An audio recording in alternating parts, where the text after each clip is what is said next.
উপদেষ্টা উনি, নাম জানি না, কিন্তু খুব খুব আসিফ মাহমুদ। উনি উনি উনি আমার এতটুকু হেল্প করছে, আমার খুব খুব ভালো লাগছে। আমি চিন্তা করতে পারিনি স্যার, নাতে আমি তো চিন্তা করছিলাম মনে হয় যে আমাদের সাথে আমি মনে হয় যে আমার সুবিধা হয়ে যাবে। আমি তো বলছিলাম আমি মনে হয় মামলা খেয়ে আমার জীবনটা ধ্বংস হয়ে যাবে। আল্লাহ আল্লাহ আমার বাঁচিয়েছে স্যার, আপনাদের কিছু পড়াশোনার লোকে জাস্টিফাই করার কারণে আমি বেঁচে গেছি স্যার। নাতে আমার জীবনটার সাথে সাথে আমার বাচ্চা শেষ। ঔষধপাতি যা যা ওষুধপাতি যা যা কি করছে? বলছে আমাদের আসিফ ভাই সব ব্যবস্থা করে দেবে। আচ্ছা, পরবর্তীতে ঔষধপাতি যা লাগবে সব পরবর্তী সেটা বলতে পারতেছি না।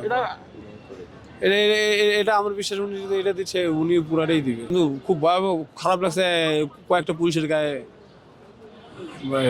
মাইল লাগছে। তারপর পরে পরে একজন লাইফ জ্যাকেট পরে পরে কয় বাবা রে তুই এদিকে থাকিস না বাবা, তুই এদিকে জায়গা। পরে দেখলাম যে না, উনি পড়াশোনার লোক, কয় বাবা বাবা তুমি ওইদিকে যাও। ওইদিকে যাওয়ার সময় তো আমার আবার আবার আটকাই গেছে। কিন্তু যাক, ডিবি অফিসে আমরা যতটুকু ওরা জাস্টিফাই করছে আমার জন্য খুব ভালো হয়েছে না।